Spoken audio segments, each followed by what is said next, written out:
Скажите, с 91-го года в Украине не культивируется русофобия? Нет, Не культивируется. абсолютно.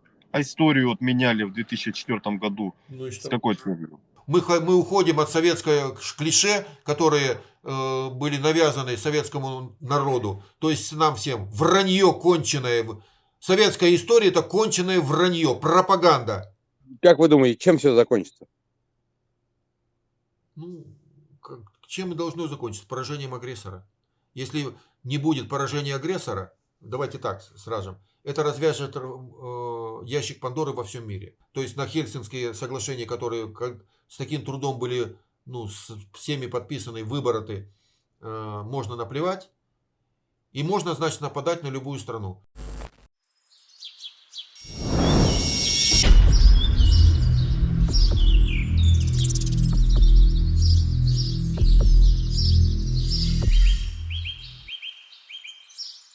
Вы блогер, наверное, да? Да, блогер. Как ваш канал называется? Киевский режим. Киевский режим. А на какие темы общаетесь? Наверное, на политические? Политика. Понял. А вы учитываете в своих рассуждениях такой момент, что над государствами есть еще структуры, которые управляют этими государствами или нет? Приведите пример. Ну, глобальные структуры, ФРС США, например, вот этот банк всемирный, МВФ, то есть финансовый сектор, который не привязан к государству. Ну, для них государство актив. Это конспирологическая версия, не подтвержденная ничем. Да почему ж не подтвержденная? Это версия конспирологическая, но она подтвержденная. Чем подтвержденная? Ну, например, тем, что вот ФРС США это частная структура, и она не имеет отношения. Да. Более того, я вам скажу, частные банки, частные фирмы печатают доллары, но тем не менее они не мухлюют, они сами себе их не печатают. Они как положено, Ну, допустим, это понятно. есть заказ у них, допустим, напечатать 10 миллионов долларов. 10 миллионов напечатают, но не 10 миллионов 100 тысяч. Там честность, честность до филигранности. Да, понятно. Благородство и честь, все понятно. Скажите, а вот, допустим, тот момент, что 80% ресурсов на планете владеет 20% людей, это подтвержденно или нет? Нет, да я думаю меньше, 2%. Что 2%? От чего? Людей владеет. 80% ресурсами, 2%. Есть, я с вами соглашусь, но не 20%.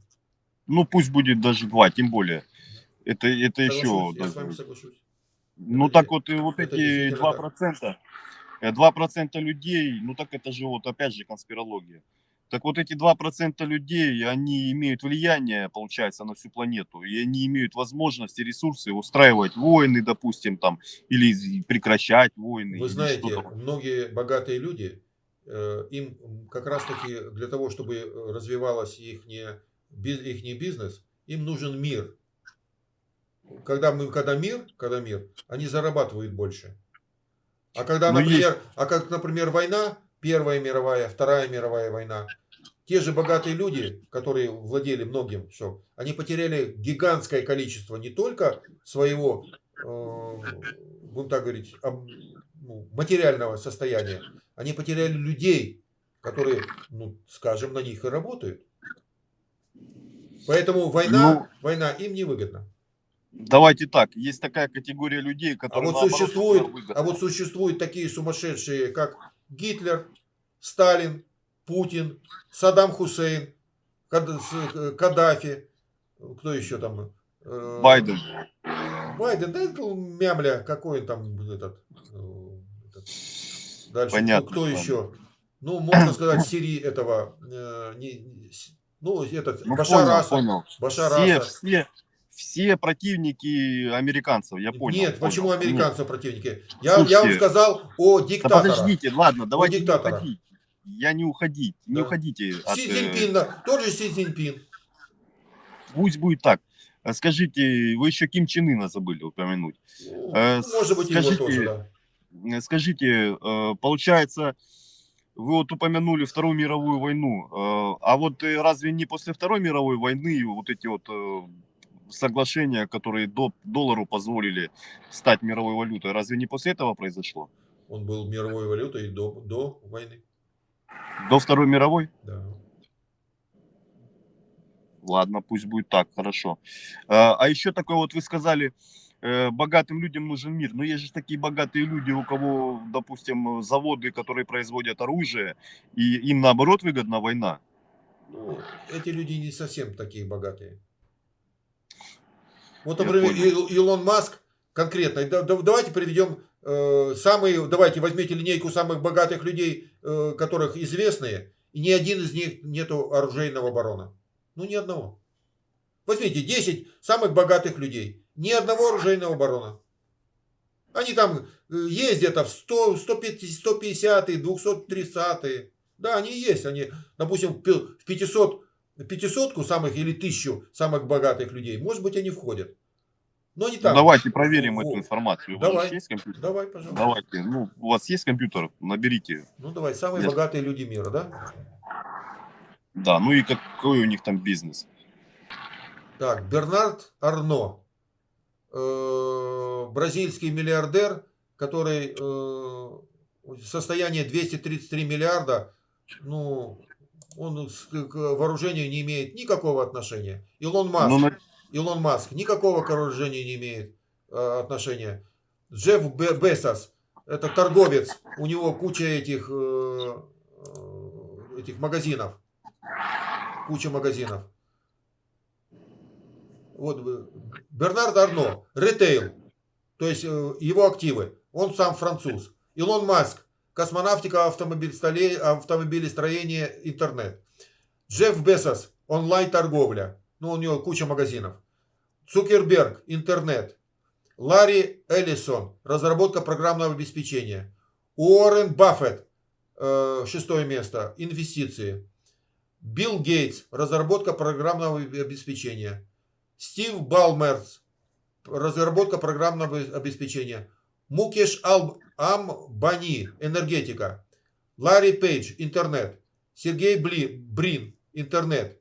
Майкл Брунберг, финансы. Амансио Ортега, ритейл. Карлос Слим Эллу, телекоммуникации.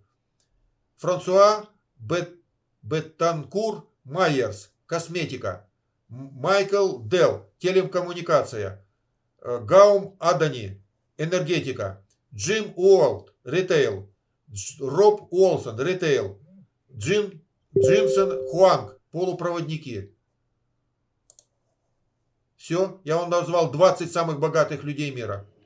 Ни одного военного промышленника. ну, давайте о корпорации, если мы возьмем. И корпорации то же самое. А чем они корпорации? Они же богатые, и у их не корпорации, они и есть самые богатые. Ну, кто вот, как акционер этих корпораций или Я же, говорю, совладелец? я же вам сказал, военные, если мы начнем за 150 и ниже, да, они там будут попадаться. Ну, то есть, по-вашему, значит, все дело в том, что есть просто люди-идиоты, да? Ну, Ну, типа, вот такие как Путин, диктаторы, такие как Путин, да. Как вы думаете, да. зачем он начал войну в середине Европы? Ну, в центре Европы. Зачем? Как вы думаете? Слушайте, А российский народ... Нет, подождите. А российский, добавлю. давайте, А лучше мне российский народ скажите, поддержал это дело. скажите, с 91-го года в Украине не культивируется русофобия? Нет. Не культивируется. Абсолютно. А историю вот меняли в 2004 году. Ну и С что? какой целью? И что? Ну как, с какой целью? История это живой продукт, появляются новые сведения и новые данные, новые рассмотрения под другим углом смотрится. А чего тут? Ну, подвыгодно. Потому что в Советском Союзе история была полностью фальсифицирована. Полностью. Ну, да, конечно. Понятно, что же вы еще можете сказать? Вы просто предвзято, у вас есть задача. А что значит предвзято? У вас есть задача вести диалог в определенном русле и манипулировать общественными массами. Подождите. Вы скажите, сколько кто у вас сказал? подписчиков на канале? Ну, на одном канале было 500 000, на другом сейчас на, Ну, то есть вы являетесь 150 000. лидером общественного мнения, Да, да? конечно. Все, ну вот, то есть ваша задача вести это мнение в определенном русле. Правду, Вот, и да, то, что- нашим зрителям говорить правду, да. Ой, ну это про какую правду вообще, о чем вы говорите? Ну, это Вот. обычную Это- правду. Вы знаете, обычную вы правду, знаете, конечно. сколько, вот меня сколько проверяют, и потом пишут, Игорь Вадимович, сколько раз проверял, все время правда. Пишут люди. Скажите, а вот книга «Украина не Россия», которую Кучма, написал Кучма написал. Не читал, Кучма, сразу да, признаюсь, не читал. не читал. Ну, там культивируется русофобия. Понятия не имею, не читал. Понятия Нет, не я имею, думаю, нет. понятно. Потому что Кучма был явно, и вообще он абсолютно пророссийский политик. Ну, конечно, понятно. Кто же он еще может быть? Вот. Да. А кто вообще в Украине был не пророссийский политик? Порошенко и этот до Януковича, это как его, банкир. Ой, вылетела фамилия его с головы. Все остальные, ну и соответственно Зеленский тоже уже нет, это понятно, да. Мгм. Ну, то есть, получается, вот этот Вылетела же фамилия с головы-то, а? банкир, получается, вот этот, он же, вы имеете в виду тот, который до Януковича был, да? Да, до Януковича, да. В каком он году пришел к власти? В 2004. Вот. И вот как он только пришел к власти, сразу, получается, поменяли историю в Украине. Почему поменяли историю? Никто ее не Ну, вот менял. потому что. Ничего Потому подобного. что вот сначала тут был, Ничего подобного. Ничего подобного. да? Не при Ну, нем. вот вы откроете История, книгу еще раз я говорю, 2000... история начала меняться понемногу. Мы уходим от советского клише, которые были навязаны советскому народу. То есть нам всем вранье конченое. Советская история это конченое вранье, пропаганда. И все. Это все А у неправда. вас прям правда, Это да? все неправда. Начиная А ваша даже история прям правда. от истории Второй мировой войны. Кто начал Вторую мировую войну? Ну-ка расскажи мне. Слушайте, да я не собираюсь... По советскому историографии немцы начали, а Советский Союз был тут вообще ни при чем. Я не собираюсь идти на поводу у вас. А ты Вы ответь на одну, просто причем лидер не надо общественного быть мнения. не надо на поводу. Иди Вы сам, просто ответь на вопрос. манипулируете Кто сознанием начал Вторую людей. мировую войну? Да ну хорош, что вы как этот советский Не-не-не-не-не, человек. ответь. Ну, хорошо, на За... один вопрос. Один ответь. Кто начал Вы как, Вторую мировую? как советский человек начали на эмоции выходить. Без, Не-не, как Ленин, не вот, фичо. знаете, При на чем тут броневике. эмоции? Да при том, что я же нормально с вами общаюсь. И а вы я тут эмоции нормально. включаете. Ну, я тебе хочу... Я говорю вам, Подожди, парень. Я просто тебе хочу не-не-не. Я не привести буду выслушивать пример вас. лживости Не надо мне советской примеры истории. приводить. Просто один Я пример. просто говорю вам, И что ключевой пример. все вот люди, которые погибли, идя на поводу у вас, это на вашей совести и все. Вот, На поэтому, моем поводу? да. А что я... А что я Потому что вы манипулируете сознанием. Например. Ну, Приведи пример например. манипуляции. Вот я, Ну, вы например, же лидер говорю, общественного надо мнения. защищать родину от российских фашистов и нацистов. Что и в чем я не прав? А скажите, в Одессе сколько человек погибло в Доме профсоюзов? 42. А сколько было граждан России из этих 42? Нет, все граждане России выжили. Мы их спасли потом. Ну, то А в есть в этих 42 были граждане в Украины. здании было 500 человек. Из них 450 мы спасли, а 42 нет. 450 россиян, а 42 украинца сожгли. Здесь не было россиян. Россияне были, но не выжили. В общем, Правда, потом мы кое-кого поймали и судили, а вы взяли, забрали по обмену. в общем, знаете как, еще Говори ничего не как. закончилось. Когда закончится, Как придет закончится, будете платить репарации, да. да, конечно. Обязательно. Вот. Не сомневайся в этом ни одной секунды.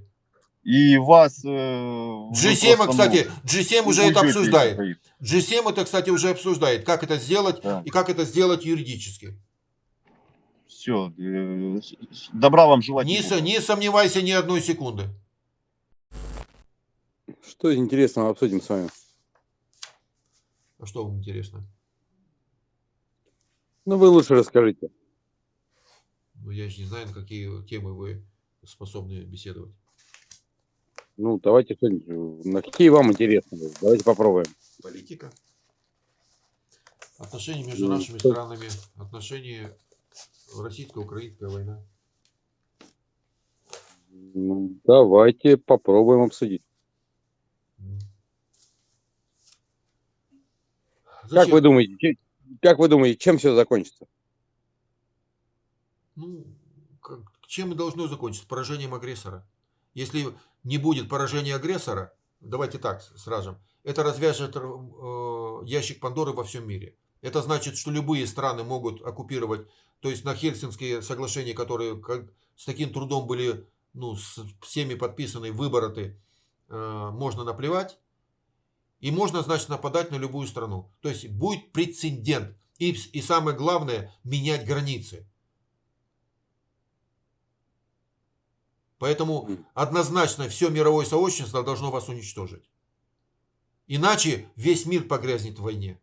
И реально, любая страна может, если России можно нападать, и менять это, и мир это, и ООН, допустим, это проглотили, все это узаконили. Почему нам нельзя? Мы тоже нападаем. И все скажут, есть прецедентное право. Прецедент уже есть.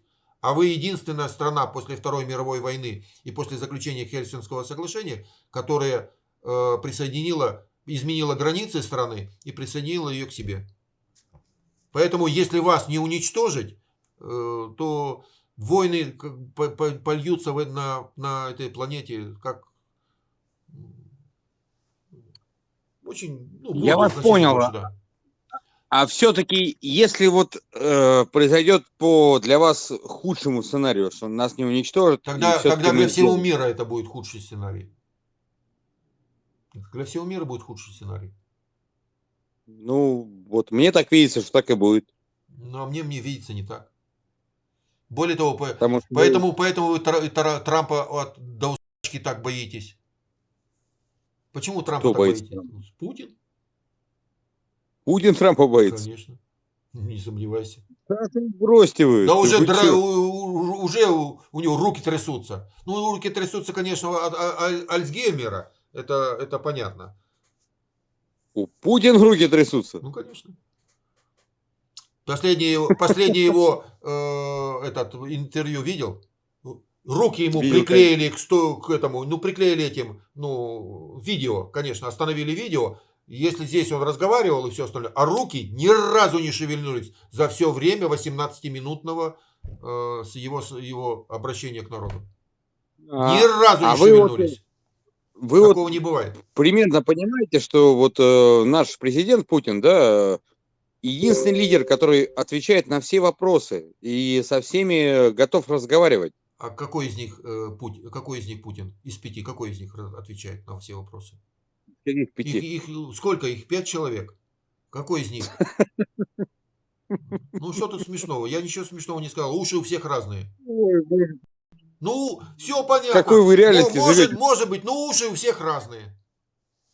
И ни одного уха нет того, который Путина 2000 года. Ни одного такого уха нету. Можешь посмотреть. Это же не сложно. Рисунок уха все равно, что рисунок пальца. Он индивидуальный. Его нельзя повторить, его нельзя изменить. Даже этой, как его, ну, операции косметической. Это невозможно. Это Господи. сколько раз уже ваши корреспонденты тыкали мордой. Смотрите, какие уши. Смотрите, какие на каблуках вот такие ходят. Тот выше, тот ниже.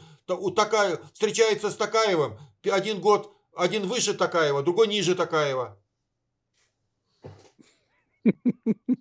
Да, конечно, это конспирологическая версия, безусловно, безусловно. Поэтому и этот президент Такаев, когда даже руки ему не подал, поэтому и обходили его все делегации, где даже руки им никто не подал. Просто его обходили мимо. Показать, как его обходили? Ну, тебе смешно. Ну, пускай, ну, тебе может и Ну, это смешно. реально очень смешно. Во что вы верите вообще? Вот к чему это все? Секунду, подожди. Зачем вам это нужно вообще? Путин есть Путин, один человек. Вы уже 5 из него сделали. Подожди, вам у что? одного глаза вот такие узенькие, у другого широкие, у одного лоб такой, у другого челюсть вот такая зауженная, а у одного, ну, не зауженная.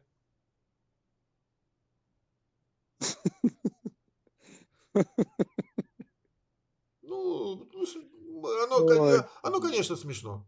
Это ничего это страшного. очень смешно, прям Да, да, реально да, да. очень смешно.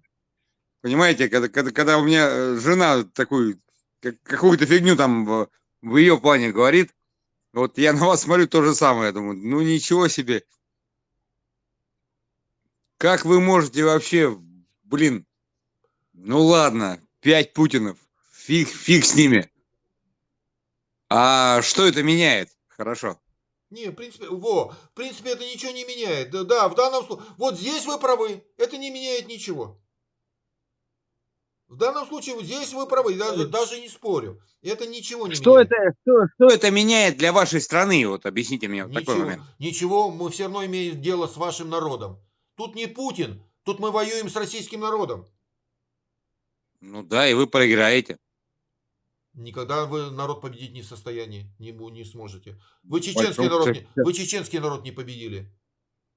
чеченский народ это наш народ. Да, 300 тысяч, зачем вы убили чеченского народа? Да слушайте, хватит уже эти присказни рассказывать. Как и про 5 Путинов, то же самое. Это заявление Рамзана Кадырова, это не мое заявление. Ты извини. Это заявление Рамзана Кадырова. Публичное. И ты не можешь сказать, что этого не было. Ты можешь найти его А, это заявление в 2 клика в интернете. а почему мы перешли-то на чеченский народ с вами разговор? Я Вы... сказал, вы- что вы победить даже чеченский народ не смогли. Чеченский народ, несмотря на то, что как бы он вроде бы проиграл первую чеченскую войну, он просто у вас выиграл. Вы подписали Хасавюртовские соглашения. Во второй вроде вы их задавили, но в итоге чеченцы смогли вывернуться так, что они выиграли. Первое, они вас заставили платить контрибуцию миллиард долларов в год. Вы называете это субвенцией. Но на самом деле это контрибуция. И второе, они выгнали всех русских с Чечни. Сейчас русских в Чечне нету. И в любую секунду, когда они захотят объявить о своей независимости, они объявят.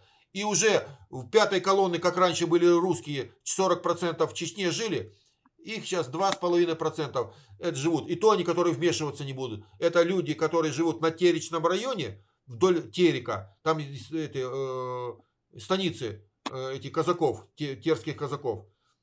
Вот эти русские. И все. А вы в курсе, что чеченский народ сейчас против вас воюет? Смотри. Вот смотри, видишь, стоит Путин, один поздоровался с ним, и все. И народ пошел мимо него. А шейх, смотри, с шейхом здоровается. И мимо него идут. Это правитель такой страны. Чмошник. Ну вот тебе доказательства. Я тебе дал вашей чмошности. Просто дал доказательство. Вот оно. Вот реально у вас у страны правитель клоун, который в КВН у нас играл. Может быть, он и клоун. Может быть. Но какое это имеет сейчас значение? Сейчас он приходит, его парламент самой великой страны Соединенных Штатов Америки встречает стоя и аплодирует. Парламент Англии встречает стоя и аплодирует. А вашего ты извини, туда даже не пускают.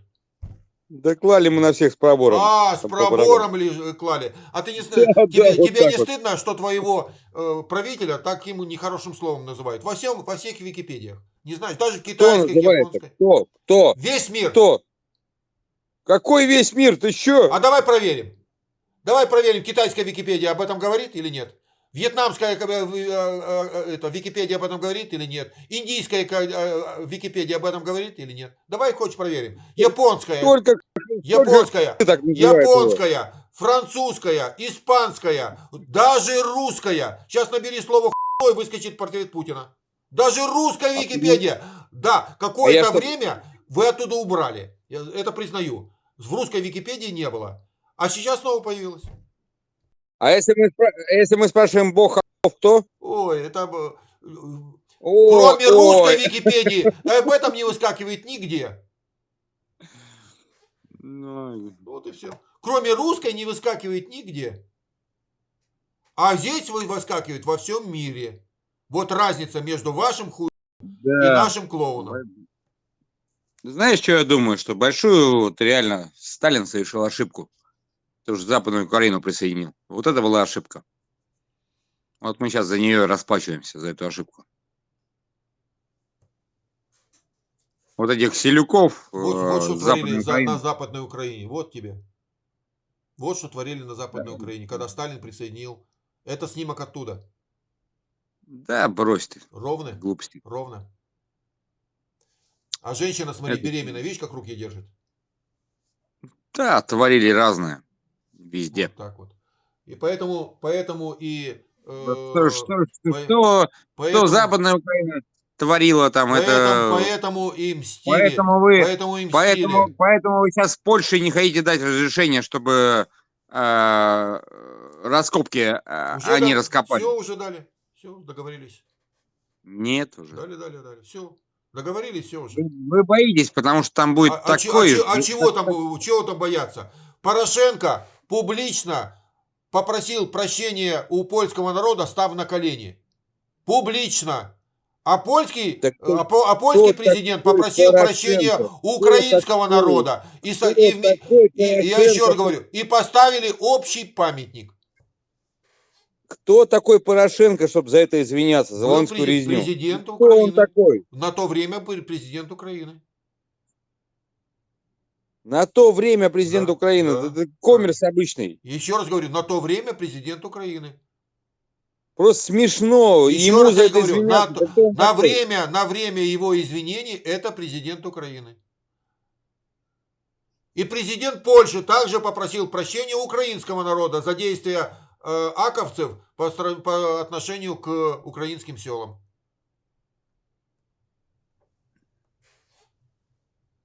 Какие же вы звери там были на Западной Украине? Что вы делали-то с людьми? Да, больше, чем звери, чем русские, не существует. Запомни это. Не, русские это нормальные.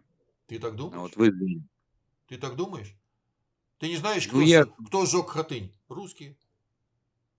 Русские когда-нибудь сожгли? Конечно. Бригада Дирленвангера. А бригада Дирленвангера, я тебе напомню, состояла из 1024 русских, 400 немцев, 284 украинца, 186 белоруса и 74 латгальца. Ну, это латыша.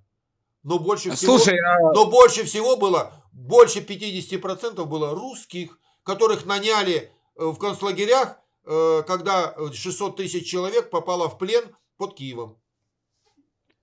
слушай, а расскажи мне такую вещь. А кого называли свинособаками? Россиян? Россиян? Конечно. Русских? Немцы кого называли свинособаками? Русских? Они... Я тебе ответил на вопрос. Они... Русиш Швайн. Ты слышал такое выражение? Помнишь? Не, Русская свинья. Подожди, ты вот сейчас вот не обманываешь меня. Я тебя ничего не обманываю. Стой, подожди. Свинособаками называли... Русских. Свинособаками называли Русских, я тебе отвечаю. За их форму. Я тебе еще раз говорю, русских. Я тебе отвечаю, кого назвали? Да УНУПА называли свинособаками. Что ты пиздишь-то, дед? Обычно. Как хорошо врать. Еще раз я говорю, а Руси Швайн кого называли? Тоже УПА? Русская свинья, русских называли, а свинособаками кого называли? Расскажи мне. Русских также называли. А УНУПА называли за их кепку. Ты что пиздишься постоянно? Какую кепку? Что ты несешь? Загугли. Да что мне загугливать? Я не собираюсь это даже гуглить. Да, конечно, потому что ты в говно. Во-первых, смотри, все-таки Руси Швайн, русские называли тех русских, которые работали на немцев, а УПА все-таки воевала с немцами. Немцы могли говорить на них что угодно. Немцами воевала УПА? Конечно. А какое сражение? Расскажи мне хоть одно хотя бы. Партизанская война, она что, тебе требует сражений? Каких-то, как на Курской дуге? Партизанские армии так не воюют. Какой же ты, дедушка, пиздол? Пиздол, придумал, по-моему, ты. Будешь еще раз прохамишь, я тебя нахуй пошлю за русским кораблем. Ты услышал меня? Как же ты? Я ж много видео с тобой смотрел, Еще, и все еще остальное. раз, еще раз попробуешь прохамить, пойдешь за русским кораблем. Я тебя предупредил. Да не, хамить ни к чему, это не мое кредо, скажем так. Ну, пока ты с этим справляешься хорошо. Но просто вот то, что свинособаками называли именно ауновцев, потому Русских что называли. Нет. потому что у них кепка была такая с двумя ушами. Вот их поэтому и называли свинособаками. Это факт исторический. А ты мне говоришь другое. Почему ты Во-первых, я обманываешь? первый раз об этом слышу, поскольку я знаю, что называли русских. И Руси Швайн, русская свинья, Руси Швайн называли это, и Швайн еще как-то по-немецки называли тоже Я русскими. не про Русеншвайн говорю, я говорю про свинособаки. Свинособаками называли Назови, ауновцев. как немцы называли. Назови по-немецки, как это будет. Не можешь сказать, потому что придумал на ходу. Придумал на ходу. Да все в интернете есть. Вот так вот, придумал на ходу. Потому что если бы ты называли бы, и это было бы на слуху, ты бы сейчас мне мгновенно сказал. А так сказать не можешь. Теперь надо в следующий раз подготовься. Возьми словарик, выучи, напиши на листочке, чтобы не забыл. И ври дальше.